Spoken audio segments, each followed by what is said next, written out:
आता आपण धर्मवीर गडावरच्या आणखीन एका मंदिरामध्ये आहोत. हे शिव मंदिर आहे आणि हे शिवाशी समर्पित असून त्याचं नाव आहे बालेश्वर. बालेश्वर मंदिरात आपण पाहिलं तर या ठिकाणी जर समोर आलो तर अतिशय मोठं असं शिवलिंग आपल्याला पाहायला मिळेल. सुंदर असं शिवलिंग आहे. या शिवलिंगाबरोबरच या ठिकाणी एक दगडी पाईप आलेला दिसतोय पहा आपल्याला वरच्या बाजूने. खरं तर शिवाच्या मंदिरामध्ये डायरेक्ट उंबऱ्यामधून पाणी न्यायचं नसतं, म्हणून बाहेरच्या बाजूला एक कुंड असतं. त्या कुंडामध्ये पाणी टाकायचं आणि त्या आतमध्ये त्या पुजाऱ्याने त्याच्यासाठी वापरायचं. तुम्ही म्हणाला असं का करतात? तर त्याचं कारण असं होतं की ह्याच मंदिरामध्ये जी ऊर्जा आहे ना इतर ग्रहांची ती साठवलेली असते. आपल्या बरोबर जर विषाणू जीवाणू जात असतील, तिथं जर आयुर्वेदिक उपचार देणारा तो वैद्य असेल, त्याची औषधं असतील, तर त्याच्यापर्यंत सहज आपण जर गेलो बाहेरून तर जाऊ नये, स्वच्छ होऊन जाऊ. याच्यामध्ये जातीभेद नसायचा, फक्त स्वच्छता महत्वाची असायची. म्हणून ते पाणी बाहेर टाकायचं. किती जरी तो लांबून आला पाणी टाकलं ते पाणी फक्त वापरण्याकरता घ्यायचं. आपल्याला कोरोनाच्या काळामध्ये कळलं की विषाणू जीवाणू माणसाबरोबर जातात. आता सध्या ऑपरेशन थिएटरमध्ये आपल्या सामान्य लोकांना प्रवेश मिळतो का? नाही ना मिळत. तिथं सांगितलं जातं ती निर्जंतुकीकरण केलेली खोली, तीच आमची खोली होती. तिथं औषध ठेवण्याकरता जागा, म्हणून त्या खोलीमध्ये सहज जाऊन देत नसत, स्वच्छ होऊन जायचं असायचं. त्या इतर ग्रहांची ऊर्जा त्याच्यामध्ये साठवलेली असायची. वरच्या बाजूच आता पुन्हा एकदा मी तुम्हाला सांगतो, तिकडे सांगितलंय, परंतु जो कळस असायचा आणि त्याच्यावरती जो अँटिना असायचा ना, तो म्हणजे काय असायचा? धातूचा असायचा. उंच उंच शिखर असायचं, आतून पोकळ असायचं आणि वरच्या बाजूला धातूचा तो अँटिना काय करायचा? इतर ग्रहांच्या लहरी, सूर्याची ऊर्जा आपल्यापर्यंत पोहोचते, चंद्राची शीतलता पोहोचते, परंतु इतर ग्रहांच्या लहरी पोहोचवण्याचं काम आपल्या पूर्वजांनी केलं आणि त्याच्याकरता ह्या मंदिरावरती खर्च केले. आणि मग त्या लहरी स्वतःकडे ते आकर्षित करून घेतो. तो अँटिना त्या शिवलिंगामध्ये साठवतो. बाहेरच्या बाजूला घंटा टांगलेली असते. घंटा वाजवली की घंटेच्या दोन्ही लहरी दर्र करत त्या शिवलिंगापर्यंत येऊन पोहोचतात. आपणही नकळत चालत चालत गाभाऱ्यापर्यंत येत असतो, दारापर्यंत येत असतो आणि मग त्या शिवलिंगाचं बटन चालू करायचं घंटेच्या त्या ध्वनीने केलेलं असतं आणि त्यातलं प्रक्षेपण आपल्या अंगावर होतं. आणि त्याचबरोबर आपल्याला वाटतं आज मंदिरात बरं वाटलं बरं का. किती नास्तिक माणूस असला, देव न मानणारा असला तरी म्हणतो मंदिरात आज मला जरा वेगळंच वाटलं. त्याचं ते कारण असतं, इतर ग्रहांच्या लहरी त्याच्यापर्यंत पोहोचलेल्या असतात.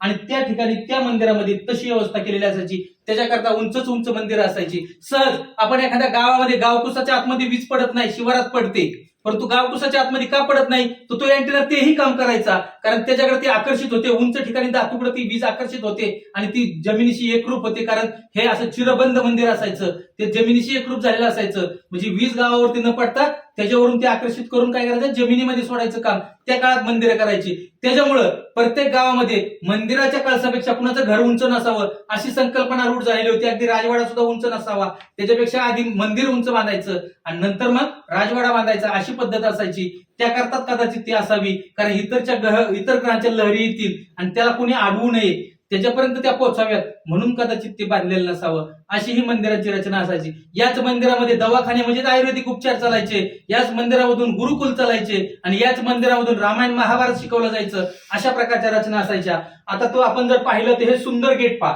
अतिशय सुंदर बनवलेलं आहे. हा महाद्वाराचा आपण पाहतो, इथे वेलीपट दाखवलेला आहे पहा. वेलींचा असा पट दाखवून त्याच्यातून 90 अंशाचा कोपरा केलेला आहे. त्याचबरोबर हा प्राणी कोपरा आहे पहा. छोट्या छोट्या माणसांनी मोठमोठ्या प्राण्यावरती विजय मिळवलाय. किती छोटी माणसं दाखवल्यात. कदाचित आपल्या पूर्वजांना देखील माहित होतं डायनासॉर सारखे मोठे प्राणी होते, परंतु त्यांना देखील स्वतःच्या अंकुशाखाली ठेवण्यात आलं होतं. ह्या ठिकाणी हा वाद्यांचा कोपरा आहे. प्रत्येक वाद्य दिसतील तुम्हाला, कुठं सनई दिसल, कुठं संबळ दिसल, कुठं डमरू दिसल आणि ह्याच्यातून हा कोपरा तयार केलाय. त्या बाजूचाही कोपरा तसाच आहे. मगाशी सांगितल्याप्रमाणे एकशिने हवाई मार्गे येऊन तोरण बांधतात ते दाराला, अशी त्या ठिकाणी संकल्पना मांडलेली. या ठिकाणी कपाळपट्टीवरती गणेशाची सुंदर मूर्ती आणि त्याला पुष्पांची छत्री केलेली पहा, अशी रचना आपल्याला पाहता येते. किती सुंदर डेकोरेशन बनवलेलं आहे. त्याचबरोबर या ठिकाणी द्वारपाळ म्हणून स्त्रिया देखील आपल्याला पाहायला मिळतात. काही पुरुष आणि काही स्त्रिया दाखवलेल्या आहेत पहा. त्याचबरोबर ह्या ठिकाणी एक चित्र आहे. हे चित्र पाहताना हत्ती आणि व्याळ प्राणी, हा व्याळ प्राणी 700-800 वर्षापूर्वी असावा म्हणून ज्ञानेश्वरीमध्ये एक उल्लेख येतो. जर व्याळाने झडप घातली एखाद्या शिकारीवरती, अगदी हत्तीसारखा मोठा प्राणी असला तरी त्याच्या हातून सुटणार नाही किंवा त्याच्या हातून कधीच शिकार सुटत नव्हतं, असा हा व्याळ प्राणी आणि हत्ती दाखवलाय. तिकडे हत्ती आणि सिंह दाखवलाय. हे कशासाठी दाखवलं असेल? हे दाखवताना कशासाठी दाखवलं तर हत्तीसारखी ताकद असेल आणि सिंहासारखी त्या वेळासारखी क्रूरता तुमच्यापाशी असेल तरी मंदिरात जाताना तुम्ही काय करावं, नतमस्तक होऊन जावं म्हणून तुमच्यासाठी हे बोधचिन्ह दिलेली असावीत असं मला वाटतं. हे आपण पाहतोय बालेश्वराचं सुंदर असं मंदिर. आता आपण जाणार आहोत ह्याच बालेश्वराच्या समोरच्या बाजूला एक नृत्यशिळा आहे. ती नृत्यशिळा आपल्याला पाहिजे. ती नृत्यशिळा कशासाठी असायची, ही गोल असं दिसतंय पहा. कुणी म्हणेल ह्याला कासव आहे, परंतु हे कासव नाहीये. त्याला पाय आणि चेहरा काही दाखवलेला नाही. समोरच्या बाजूला खाली पहा, नीट निरीक्षण केलं जातं. हे खूप वर्षाचं मंदिर झालेलं आहे. वरून सभामंडप पडल्यामुळे खालीवर दगड झालेले आहेत, परंतु ही नृत्यशिळा अगदी गोल आहे. जसं आपण शिवाचा अभिषेक करतो ना, कसा करतो, काही वेळेस आपण शिवाचा अभिषेक करत असताना जल वापरतो. म्हणजे जलाभिषेक करतो, रुद्राभिषेक करतो, पुष्पाभिषेक करतो, कधी पूजन करतो, कधी गायन करतो, भजनाच्या माध्यमातून आपण आराधना करतो. पण तांडव नृत्याच्या माध्यमातून जी आराधना केली जायची त्याच्याकरता हा रंगमंच आहे, थोडक्यात स्टेज आहे. हे रंगशिळा आहे, बरोबर आहे, नृत्यशिळा आहे. तर त्याच्यावरती उभं राहून तांडव नृत्य केलं जायचं आणि ते तांडव नृत्य शिवाला प्रिय आहे असं सांगितलं जायचं. परंतु त्यावेळेस वाद्यकाम करणारे जर वाद्य वाजवत असतील तर वाद्याच्या माध्यमातून त्या ठिकाणी काय व्हायचं की त्याला रिदम्स, त्याला ठेके मिळले पाहिजेत ना, तर ते ठेके मिळण्याकरता अशी काही एक व्यवस्था केलेली आहे. ह्या 4 खांब जे दिसतात आपल्याला समोरच्या बाजूचे, तर त्याच्यामध्ये ते आपल्याला व्यवस्था पाहता येईल. आता आपण एखादी धून जर लावली, आत्ताच्या मोबाईलवरती जरी ती लावली तर आपल्याला या ठिकाणी पाहता येईल की त्याचे आवाज कसे या ठिकाणी पाहतोय आपण. आता इथं आवाज येणारा हा रेकॉर्ड तुम्ही करू शकता. तुम्ही सुद्धा शांत जर राहिला सगळ्याला ऐकता येईल. पहा इथं आवाज कसा येतोय आणि आता जवळ नेल्यानंतर कसा येईल पहा. तबल्याचा आवाजाकडे लक्ष द्या. धून तिची आहे, आवाज तोची. वाटतो का तबल्याचा आवाज? मी म्हणतोय म्हणून नका, तुम्ही ऐका तबल्याचा आवाज. आता इथं दुमपुडाचा आवाज येत होता, इकडे शाईपुडाचा आवाज जे असतो, जी त्याला शाई लावलेली असते ना, ती शाईपुड पा थाप पडते ना, तिथे किती येतोय.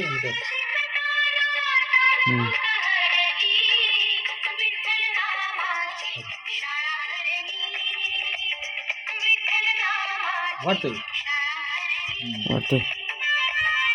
आता ह्याच्यामध्ये टाळांचा आवाज आहे. तर आपण म्हणू घुंगरांचा, टाळांचा आवाज ह्या खांबामध्ये कसा जास्त होतो ते पाहतील.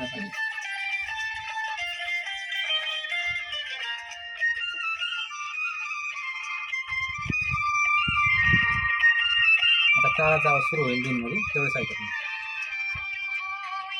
टाळाचा आवाज येतो ना इथं, तो आवाज तिथे कसा येतो.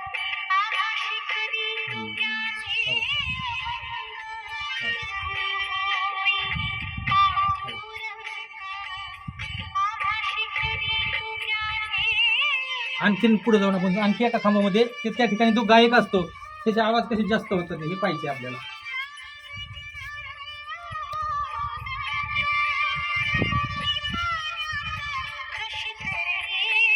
गायकाचा आवाज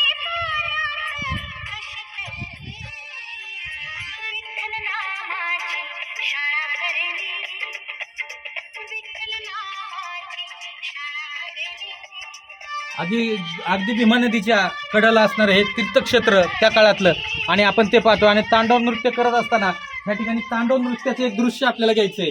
तर ह्या ठिकाणी गणेशाचं नृत्य करताना दाखवलं, या ठिकाणी भगवान शंकर स्वतः दाखवलेले आहेत, हे आपल्याला पाहिजे. आता आपण पाहतोय हे दृश्य.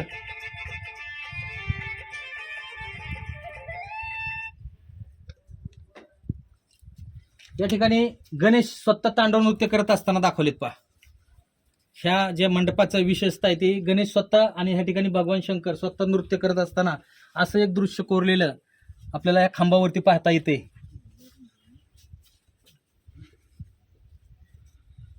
आणि ह्या ठिकाणी आपण पाहिलं तर पहा इकडून एक तपश्चर्या करणाऱ्या अशी व्यक्ती आपल्याला पाहता येते.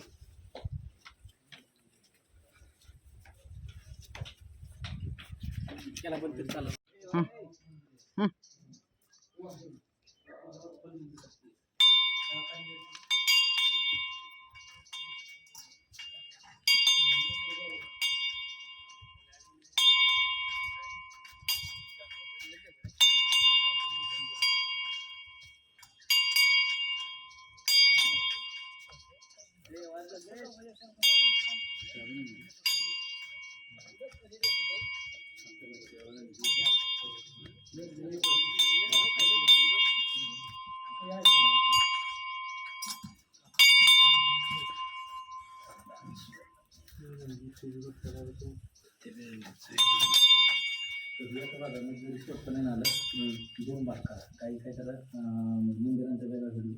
मी काय करणार जे मंदिरांचं आणि इतिहास वेगळं करू. हर हर महादेव, हर हर महादेव, हर हर महादेव, हर हर महादेव. आपण धर्मवीर गडावरच्या आणखीन एका मंदिरामध्ये आहोत. खर तर प्रत्येक गावामध्ये असं खोल मंदिर असतं. कुणी त्याला जमिनी खालचा महादेव, कुणी पाताळेश्वर, असे विविध नावाने, खोल महादेव, असं खोलेश्वर असं पण नाव आहे. परंतु ह्या किल्ल्यावरचं हे मंदिर अतिशय सुंदर, शिवलिंग हे अतिशय सुंदर आहे. आणि टीम धर्मवीर गड या ठिकाणी जे काम करते त्याने आत्ताच हे जुन्या पद्धतीचं कौलारू काम केलेलं आहे. आपण पाहतोय खर तर खूप दिवस उन्हात राहिल्यानंतर भगवान या ठिकाणी या सावलीमध्ये आणण्याचं काम धर्मवीर गड टीम या श्रीगोंदा परिसराची तिने हे केलेलं आहे. त्याचबरोबर आपण आता असं खोल मंदिर प्रत्येक गावामध्ये कशासाठी असायचं, प्रत्येकाची उत्सुकता असं की हे कशासाठी असेल बाबा, असं कशासाठी विनाकारण 4 पायऱ्या खाली उतरून जायचं, खाली मंदिर बनवलेलं आहे. परंतु ह्या मंदिराचा उपयोग कशासाठी करायचा माहितीये का, दुष्काळ हटवण्यासाठी. तुम्ही म्हणाल असं कसं काय दुष्काळ हटल, तर ज्या वेळेस आपल्यावरती दुष्काळ पडत असतो, पहिल्यांदा एक पीक गेलंय आणि आता दुसरं पीक सुद्धा हातातून जाऊ नये म्हणून ना ह्या मंदिरासमोर पर्जन्य याग केला जायचा. त्याकरता गावातले तरुण एकत्र करायचे. तरुण एकत्र केल्यानंतर हा शिवलिंगाने पूर्ण पाण्याखाली ठेवलं जायचं. पाणी साठवण्याकरता ही जागा आहे. ही खोल जागा कशासाठी आहे, पाणी साठवण्याकरता ती शिवलिंग. आणि हे एका गावात नसं करत, दुष्काळ एका गावात पडतो का, आजूबाजूच्या सगळ्या गावांवरती पडणार आहे ना. म्हणून साठी मग प्रत्येक गावामध्ये अशी मंदिराची व्यवस्था असायची. येणारा सोमवार श्रावण महिन्यात ढग खाली असतात, ढगामध्ये पाणी असतं, परंतु ते जमिनीपर्यंत पृथ्वीपर्यंत पोहोचत नाही. मग ते पोहोचवण्याकरता आपल्या पूर्वजांनी एक शक्कल लढवलेली. काय केलेलं आहे, तर त्या निमित्ताने तरुण एकत्र येणार. तरुण एकत्र आला की पाण्याने हे मंदिर भरणार. त्याच्याबरोबर बाहेरच्या बाजूला एक यज्ञ केला जायचा, त्याला पर्जन्य याग म्हणायचे किंवा पर्जन्य यज्ञ म्हणायचे. तो पर्जन्य यज्ञ करत असताना त्याच्यामध्ये कसल्या आवती दिल्या जायच्या, ज्या आयुर्वेदिक वृक्ष आहेत जसे वड, पिंपळ, जांभळ असे अनेक आहेत, त्यांच्या वाळलेल्या फांद्या गोळा करायच्या, त्याही तरुणांनी गोळा करायच्या, त्या एका ठिकाणी साठवायच्या, त्याला अग्नी द्यायचा. त्याच्यामध्ये ह्या भागामध्ये पिकणारे धान्य आहेत का त्याच्या आहुती दिली जायच्या, त्याच्यामध्ये मिठाची आहुती दिली जायची, त्याच्यामध्ये सोन्याची आहुती दिली जायची. आणि त्याच्या माध्यमातून तो धुराचा लोट कुठपर्यंत जाऊन पोहोचायचा, वरच्या ढगापर्यंत. ढग पाण्याचे आहेत, श्रावण महिना आहे, ढग काळे आहेत म्हणजे पाण्याचे आहेत, परंतु ते पृथ्वीवर येत नाहीत. मग त्याला पृथ्वीवर आणण्याकरता ह्या धुराचा उपयोग केला जायचा. आता आपण पाहतो ना की ज्या ठिकाणी काय केलं जातं, कृत्रिम रेतन केलं जातं पावसाचं. ते विमानामधून जे सोडलं जातं ते सल्फ्युरिक ऍसिड आहे की नाही, मग ते पृथ्वीवरून आपण वापरायचो, मिठाच्या माध्यमातून, चांदीच्या माध्यमातून तेच वापरायचे. त्याच्याबरोबर इतर आयुर्वेदिक वृक्षाच्या फांद्या आहेत. ह्याचा सगळ्याचा जो परिणाम व्हायचा तो त्या ढगापर्यंत पोहोचायचा. पण तुम्ही म्हणाल तो ढग तर पुढे जाणार वाऱ्याने, परंतु पाठीमागच्या गावात पण दुष्काळ आहे. येत्या सोमवारी म्हणजे श्रावणाच्या शेवटच्या सोमवारी प्रत्येक ठिकाणी तो यज्ञ केला जायचा. आणि मग ते ढग खाली यायचे आणि 24 तासात पाऊस पडायचा. म्हणजे त्या काळातलं आपलं हे काय पा, हे विज्ञान आहे की नाही. आपण काय म्हणतो की आपल्याकडे विज्ञान नव्हतं, परंतु हिंदू धर्म असा आहे, धर्म आणि विज्ञान हे एकत्र करून हिंदू धर्म झालेला आहे, हे आपल्याला पाहायला मिळतं. एवढंच नाही तर अनेक प्रकार आहेत. आता तुम्ही नुसती मंदिरं पाहिली, त्याचं पूर्व काम पाहिलं, परंतु आपल्याकडे विज्ञान कसं होतं मी सांगितलं, इतर ग्रहांच्या लहरी खाली आणण्यासाठी आणि त्या साठवण्याचं काम या शिवमंदिरांनी केलेलं आहे. म्हणजे त्या काळातलं विज्ञान किती अग्रेसर होतं, पुढे होतं, प्रगत होतं, हे आपल्याला या ठिकाणी मान्य करावं लागेल. आपण सहज समजतो की आपल्याकडे गाय तयार केली, ज्यावेळेस झाली ती ब्रह्मदेवाने केली असं सांगितलं जाते की नाही. परंतु ती गाय तयार करत असताना किती त्या काळात त्यांनी विचार केलेला आहे. त्या गायीचा कशासाठी उपयोग होणार आहे, नुसता दुधासाठीच होणारच आहे, परंतु दुधानंतर त्याचा काय आणखी उपयोग होणार आहे, त्याचं शेण आहे, गोमूत्र आहे, त्याचा कशासाठी उपयोग होणार आहे, शेतीसाठी होणार आहे. तिच्यापासून होणारे नंदी येतं ते काय करणार आहेत, शेती करू लागणार आहेत. म्हणजे ह्या सगळ्याचा विचार केला होता. आत्ताची जर्सी गाय बनवताना त्याचा विचार केलेला दिसत नाही.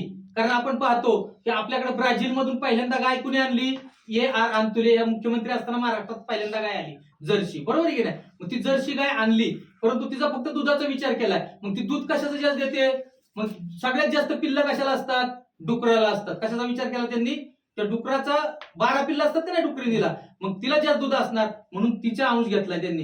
रेडा आणि घोडा ह्या तिन्हींचं मिळून काय केले, जर्सी गाय तयार केली. मग ती करत असताना त्याच्यामध्ये बाकीचा पुढचा विचार नाही केला, तिच्या शेणाचा विचार केला नाही, कशाचा विचार केला नाही, फक्त गाय तयार करायची, दुधासाठी करायची. मग तिचं त्या सगळेजण काय ठिकाणी तो विचार आता ती गाय आली, मग तिचं जे तिला काय होतं, गोरा होतो की नाही कधीतरी, सगळ्या काय गायच होतात का, मग तिचा गोऱ्याचा उपयोग कशासाठी करतात, दिसला का तुम्हाला कधी शेती करताना बैल तिचा एखादा जर्सीचा, का दिसत नाही?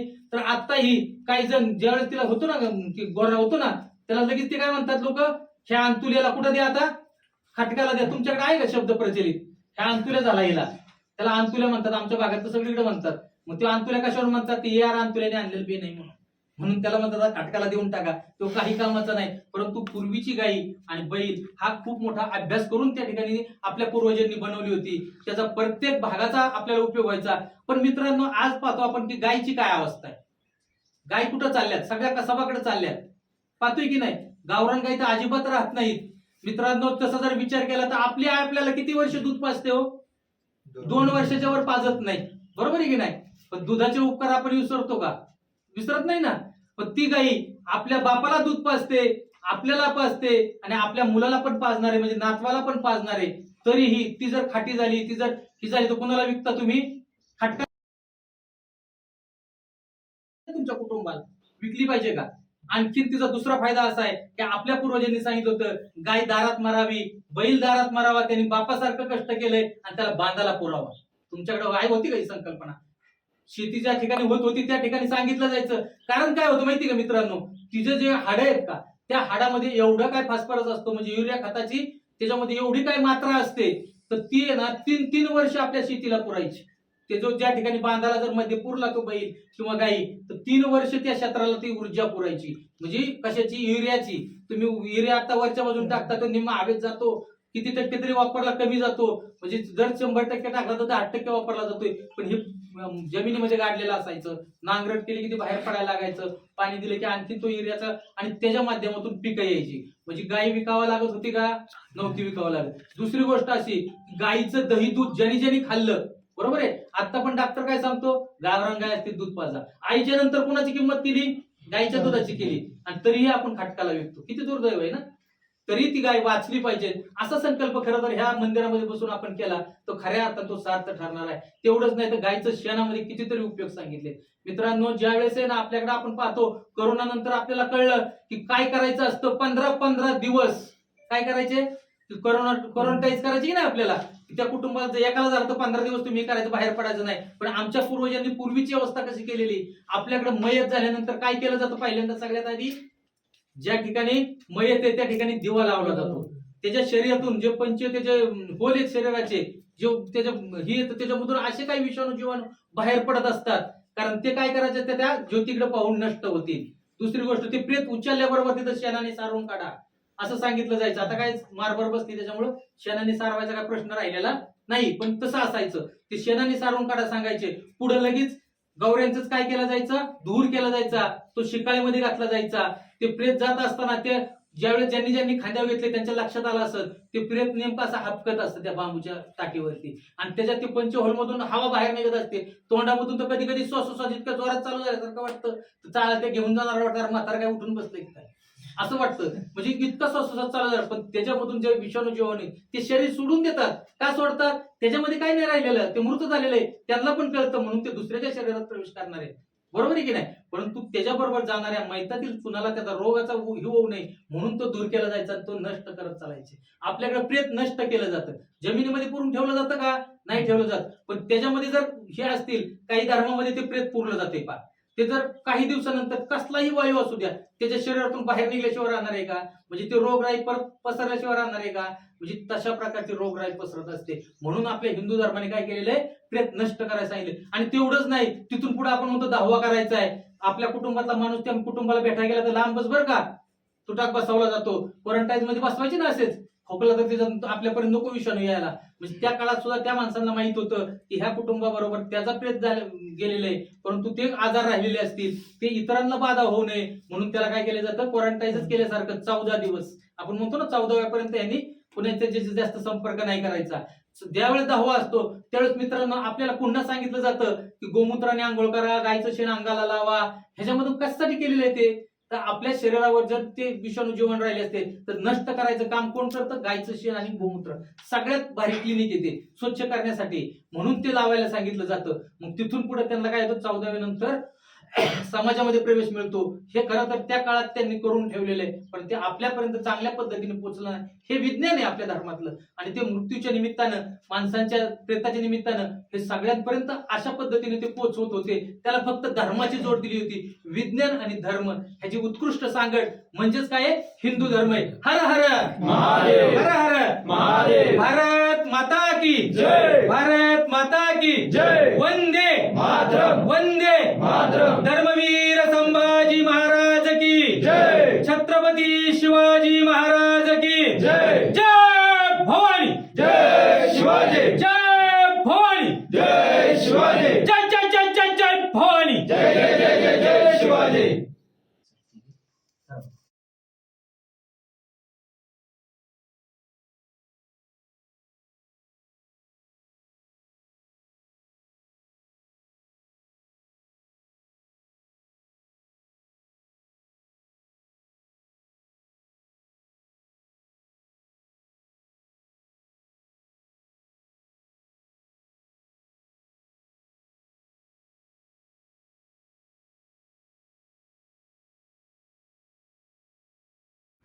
या पुढे.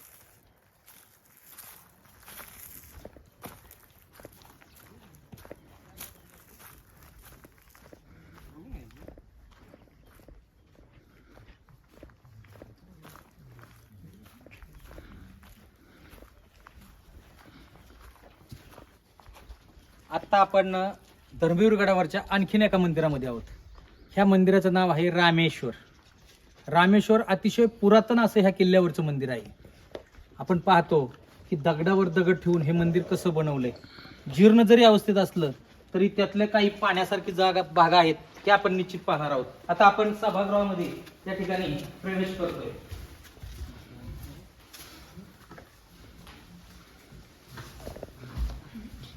हा सभामंडप आपल्याला 4 खांबांवरती आधारलेला दिसतोय. खूप मोठा असा सभामंडप आहे. वरच्या बाजूने पाहिलं तर हत्तीच्या वजनाचे दगड आहेत पहा. विशेष म्हणजे हत्ती इतकं वजन असणारे हे दगड या ठिकाणचे नाहीत. या ठिकाणी कुठलीही खाण नाही दगडाची. हे दगड कसे आले हे आपण जाणून घेणार आहोत या व्हिडिओमधून. आता आपण पाहतोय मुखमंडप. मुखमंडपानंतर आपल्याला गर्भगृह पाहायचंय आणि गर्भगृहातले शिवलिंग पाहायचे. अतिशय मोठं असं शिवलिंग आपण पाहतोय.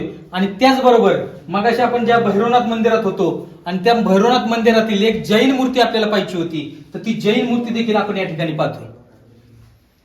ही जैन मूर्ती आपल्याला पाहिजे होती आणि ती जैन मूर्ती उत्खननामध्ये सापडल्यानंतर इथं आणून ठेवलेले 3 तीर्थंकर ते आपल्याला पाहायला मिळतात जैन धर्माचे. अशा प्रकारची ही मूर्ती, त्याचबरोबर गणेशाची मूर्ती आपण पाहिलेली. आणि पुन्हा येतो आपण आता सभा मंडपामध्ये.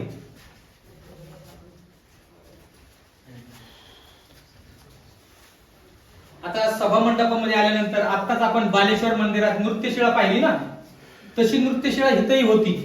तेव्हा फुटलेल्या अवस्थेत तिचे काही भाग पाहिलेले, परंतु काही चोरांनी उत्खननाच्या निमित्तानं ती तोडलेली हा भाग आपल्याला दिसतो. त्याच्यावरून इथं नृत्यशिळा होती हे पाहता येते.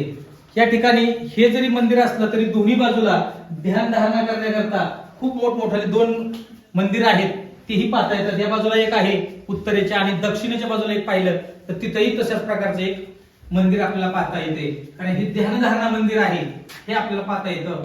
अशा ह्या मंदिराची रचना पाहिली अतिशय जुनी, अगदी कुशाण काळातील असावी अशी आपण पाहतोय की हेमाडपंथीच्याही आधीचं असावं.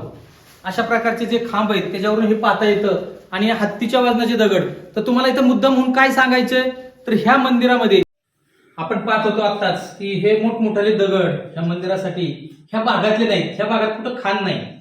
हा किल्ला असताना भीमा नदीच्या कडेला आहे. भीमा नदीचं उगमस्थान म्हटलं तर कुठं आहे? सह्याद्रीच्या रांगामध्ये कुठं आलं पार ते? भीमाशंकरला. आणि भीमाशंकरहून ही नदी उगमस्थान पावत्याने वाहत येत असते. परंतु त्या ठिकाणी जंगलही आहेत, त्याच ठिकाणी दगडही आहेत, मोठमोठे डोंगर आहेत, त्याच्यामुळे दगडाच्या खाणी आहेत. मग तो दगड तिथं तयार केला जायचा. उन्हाळ्याचा दगड तयार करत असताना त्याच्या माध्यमातून काय केलं जायचं की त्याच वेळेस लाकडाचे ओंडके तोडले जायचे आणि त्या ओंडक्यांचा एकत्रित तराफा बनवला जायचा. त्याला काय म्हणतो आपण? तराफा. ते ओंडके एकत्र जोडायचे आणि त्याच्यावरती काय करायचे, मग हे दगड ठेवायचे दोन, त्याच्याबरोबर एक वाहतूकदार बसणार. परंतु ती कधी तरंगणार?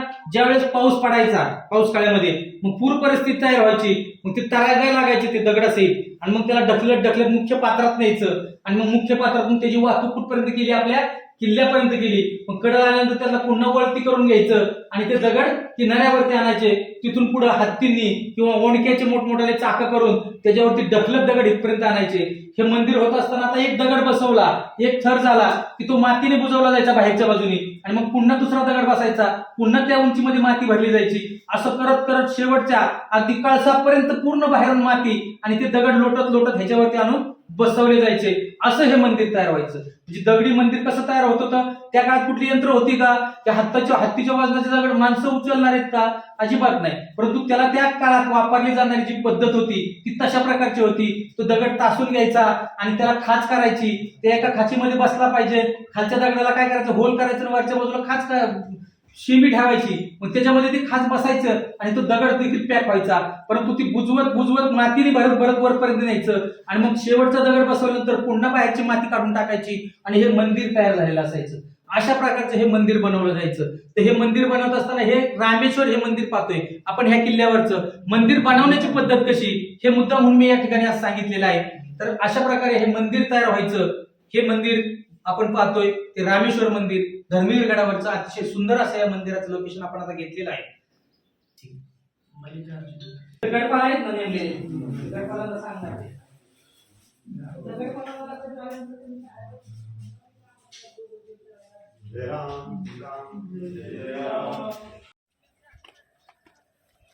आता आपण धर्मवीर गडावरच्या आणखीन एका मंदिरामध्ये आहोत. हे जे मंदिर दिसतंय आपल्याला ते मल्लिका अर्जुन हे मंदिर ह्या किल्ल्यावरचं आहे. खरं तर ह्या किल्ल्यावर 12 ज्योतिर्लिंग होते असं सांगितलं जातं. परंतु ह्या किल्ल्यावरची काही थोड्या पडझडीच्या अवस्थेत जरी असली तरी आज आपल्याला पाहता येण्यासारख्या मंदिरापैकी आपण आता मल्लिका अर्जुनला भेट देतोय. मल्लिका अर्जुन जे मंदिर आहे त्याचं शिवलिंग इतर मंदिराप्रमाणेच खूप मोठं असं पाहायला मिळते आपल्याला. हे खरं तर हेमाडपंथी मंदिर म्हणावं लागेल, कारण हेमाद्री हा यादवांच्या काळातला एक वास्तुविशारद होऊन गेला. त्यांनी दगडावरती दगड ठेवून मंदिर बांधण्याची जी संकल्पना आहे ती रूढ केली आणि तिथून पुढे त्याच्या नावावरून, त्या हेमाद्रीच्या नावावरून हेमाडपंथी म्हणू लागले. अशा प्रकारचं हे मंदिर पाहतोय. ह्या मंदिराचं अगदी जर पूर्वीच्या ह्याच्यामध्ये पाहिलं तर इंग्रजांचा जो एक अधिकारी होता त्यांनी ज्यावेळेस ही त्याची ह्याची स्थापना केलेली पुरातत्व विभागाची, आणि तो पुरातत्व विभागाचा ते आलेला असताना त्या काळात काय फोटोग्राफी नव्हती, परंतु ह्याचं स्केच करून त्यांनी घेतले, स्विच पेन्सिलने स्केच केले आणि त्याचं रेकॉर्ड आपल्याला लंडनच्या लायब्ररीमध्ये पाहायला मिळतं. आपले जे पुण्याचे काही वास्तुविशारद आहेत त्यांनी काय केलं, त्यांच्याकडं ती मागणी केली आणि त्यांच्याकडून ते नेटच्याद्वारे तिथं ह्या मंदिरांची छायाचित्र त्यांनी तिकडून मागवली होती. तर त्याच्यामध्ये ते आपल्याला पाहायला मिळालं, त्याची छायाचित्र माझ्याकडे ठेवलेली. आपण असं हे मंदिर हे कशाचं पाहतोय? मल्लिकार्जुन. ह्या मल्लिकार्जुन मंदिरासमोरच एक वीरगळ आहे. अशा प्रत्येक मंदिरासमोर जर गावोगाव गेलो तर आपल्याला पाहायला मिळतात. खरं तर पहिल्यांदा काय दाखवलेलं असतं, तो शंकराचा पुजारी, इथं शिवलिंग दाखवलेलं असतं आणि तो भक्त कशाचा आहे? शंकराचा असं दाखवलेलं असतं. तो त्याच्या कुटुंबाबरोबर अगदी आनंदात आहे. त्याला 2 पत्नी, बहुपत्नीक व्यवस्था होती ना त्या काळात, तो नाचतोय त्यांच्याबरोबर, म्हणजे अतिशय आनंदी आहे. आणि तिसऱ्या ह्याच्यामध्ये तिचा शिरच्छेद केलेला दाखवलेला आहे. पहा इथं मान कापलेलं दिसते ना आपल्याला, त्याला बसवला उच्च आसनावरती आणि त्याचं तलवारीने किंवा करवतीने मान कापतात ते, असं हे दृश्य आपण पाहतोय. आणि खालच्या बाजूला अजून एक कोरायचा भाग राहिलेला आहे. ही अर्धवट असली तरी वीरगळमध्ये आपल्याला वाचता येतं. शेवटच्या भागामध्ये काही नाही, तो कैलासवासी झालाय, त्याच्यावरती पुष्पवृष्टी करतात ते आणि शंकर आणि पार्वती पाहतात ते, अशी खालच्या बाजूला एक बनवलेली असते. म्हणजे ही वीरगळ कशी वाचावी हे मुद्दाम म्हणून तुम्हाला सांगतो. एकच वीरगळ आहे, आपण या ठिकाणी त्याचं वाचन केलेलं आहे. अशी ही वीरगळ पाहिली आपण. कुठं आहोत आता? धर्मवीर गडावरती. आणि धर्मवीर गडावरचं जे मंदिर पाहतोय ते मल्लिकार्जुन आणि ते हेमाडपंथी हेमाद्री या संकल्पनेतून, म्हणजे यादवांच्या काळातला वास्तुविशारद हेमाद्री यांनी ते मंदिर बांधण्याची संकल्पना दगडावर दगड ठेवून केली, ते या ठिकाणी आपल्याला पाहायला मिळालेलं आहे. असं हे मल्लिकार्जुन मंदिर आपण या किल्ल्यावरचं धर्मवीर गडावरचं आता आपण या ठिकाणी शूट केलेलं आहे. ठीक आहे.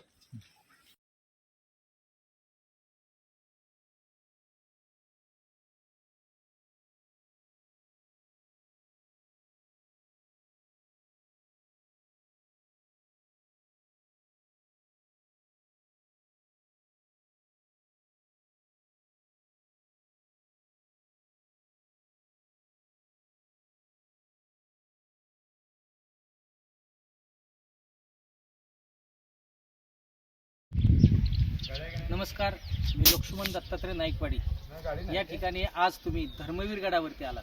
मी पहिल्यांदा तुमचं सर्वांचं असं हार्दिक स्वागत करतो. धर्मवीर गड हा धर्मवीर संभाजी राजांना मानवंदना देण्याकरता आहे. कारण खऱ्या अर्थाने छत्रपती संभाजीराजे शंभूराजे कोण झालेत तर या ठिकाणी धर्मवीर झालेत. तो हा गड आहे. धर्मवीर संभाजी महाराजांच्या इतका काही निगडीत हा गड आहे. आणि या ठिकाणी आल्यानंतर त्यांना नतमस्तक झाल्याशिवाय राहत नाही, त्यांना मानाचा मुजरा केल्याशिवाय राहत नाही. आणि असा हा धर्मवीर गड, पूर्वीचा बहादूरगड आणि त्याही आधीचा जर विचार केला तर हा काय आहे की पांडे पेडगावचा बुलकोट असा हा किल्ला आज आपण पाहतोय. आज आपण या किल्ल्यावरती आल्यानंतर आत्ताच आपण ज्या ठिकाणी धर्मवीर संभाजीराजांना हजर केलं ते ठिकाण पाहिलेलं आहे. त्या ठिकाणी कवी कलशाची कविता ऐकलेली आहे. आणि त्या औरंगजेबाच्या दरबारामध्ये शंभूराजांनी केलेलं वर्तन अर्थात स्वाभिमान जो प्रगट केला आपल्या धर्माविषयी तो पाहिलेला आहे. आत्ता आपण जर तसं पाहिलं तर महाराष्ट्रातील शंभूराजांच्या बाबतीत एक 5 स्थळं खूप महत्त्वाची आहेत. त्यापैकी त्यांचा जन्म झालेलं ठिकाण ते कुठं तर पुरंदर किल्ला. त्यानंतर संभाजीराजांना ज्या ठिकाणी ते छत्रपती झालेत ते रायगड. त्यानंतर पुन्हा पुढे गेलो तर संभाजीराजांना ज्या ठिकाणी अटक झाली ते संगमेश्वर. आणि ज्या ठिकाणी संगमेश्वरावरून पकडल्यानंतर त्यांना धर्मवीर गडावरती आणल्यानंतर ते या ठिकाणी धर्मवीर झालेत. तो धर्मवीर गड ज्या ठिकाणी त्यांना घेऊन गेले आणि त्यांची हत्या केली ते शौर्यस्थळ म्हणजे तुळापूर. आणि त्यानंतर पुन्हा एकदा त्यांच्या अस्थी किंवा त्यांचे शरीराचे भाग गोळा करून त्यांना अग्निदाग दिलाय ते संभाजी महाराजांचं समाधीस्थळ वढू बुद्रुक. या ठिकाणी नतमस्तक होत असताना तुम्ही धर्मवीर गडाला विसरू नका. कारण याच ठिकाणी खऱ्या अर्थाने छत्रपती संभाजी महाराज धर्मवीर झालेत आणि आपण त्यांना धर्मवीर असं म्हणत असतो. धर्मवीर छत्रपती संभाजी महाराज की जय. पुण्यश्लोक छत्रपती श्री शिवाजी महाराज की जय. धर्मवीर छत्रपती श्री संभाजी महाराज की जय. भारत माता की जय. हिंदू धर्म की जय. धर्मवीर गडावरती आपण सर्वजण जमलेलो आहे. कारण या बलिदान मासच्या निमित्ताने आपण या धर्मवीर गडावरती आलेलो आहे. तसंच माझा एक हेतू आहे की वडू तुळापर या ठिकाणी आम्ही सर्वजण जातो, पण बऱ्याच अशा व्यक्तींना धर्मवीर गड कुठं आहे हे माहीत नाही आहे. आणि धर्मवीर गडावरती संभाजी महाराजांना पकडल्या क्षणापासून म्हणजे संगमेश्वर पकडल्यानंतर धर्मवीर गडावरती आणले व धर्मवीर गडावरती आणल्यानंतर 28 दिवस आतोनात त्यांच्यावर छळ केले. त्यांचे कधी डोळे काढले, कधी त्यांची नखं काढले, कधी त्यांच्या अंगावरती गरम पाण्यात मिठाचं पाणी ओतले. असा हाल या धर्मवीर गडावरती केले. आणि हे धर्मवीर गड माझी विनंती आहे की प्रत्येकानं या धर्मवीर गडावरती प्रत्यक्ष येऊन पाहावं. तसंच आपल्या ह्या यूट्यूब चॅनलद्वारे हे यूट्यूब लिंक फॉरवर्ड केलं जाईल किंवा तुमच्यापर्यंत पोहोचलं गेलं जाईल. वेळात वेळ काढून ते पाहावं. तसंच लक्ष्मण दादाने अतिशय सुंदर रीतीने आम्हाला या धर्मवीर गडाचा इतिहास सांगितला. आणि आमचा एक हेतू आहे की प्रत्येक या पंचक्रोशीतील सर्व हिंदूपर्यंत आपला हा व्हिडिओ पोचला गेला पाहिजे. आणि प्रत्येक हिंदूचं आद्य कर्तव्य आहे हा व्हिडिओ पाहून प्रत्यक्ष या स्थळी भेट द्यावं ही आमची विनंती आहे. नमस्कार.